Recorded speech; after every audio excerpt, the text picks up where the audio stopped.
July, 1865. Abraham Lincoln. Our short notice last month of the heavy calamity which has fallen upon our country was hastily written, as the news came too late for a more extended one. And now the pen shrinks from the painful task.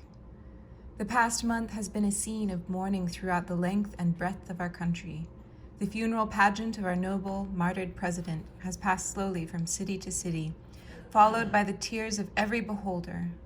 From Washington to Springfield, the march has been an ovation unequaled in history.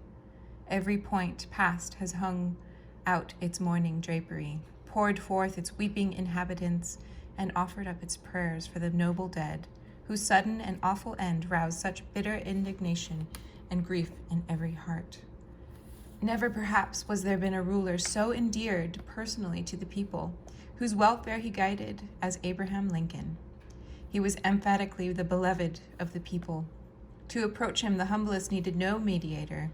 His hours of leisure after the severe strain of public duty were over were given to any demanding admittance. Directly to the president, the petitioner was summoned, and no one was turned away until a kindly hearing had been granted.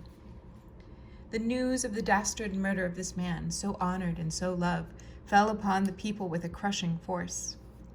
All political differences were thrown aside. Those who had opposed him on such grounds now remembered him only as his grand, noble nature, his pure patriotism, his devotion to his country, and above all, his kindness and never-failing goodness.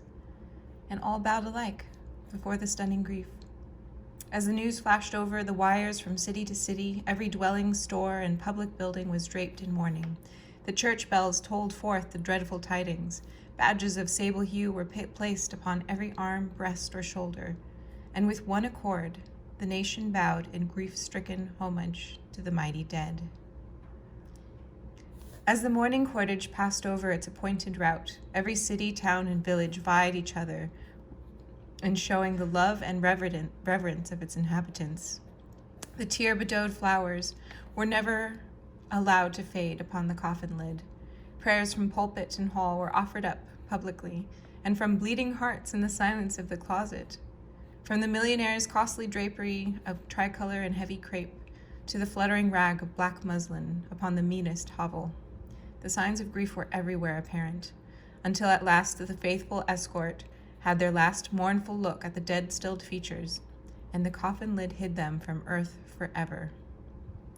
The dark stain will linger upon our country's page forever, the stain of bloodshed by murder, but the faithful, unselfish heart has gone to meet its reward, while the name that has been the patriot's watchword for 4 long years must now become, in the hearts of the people for whom he died, but a memory.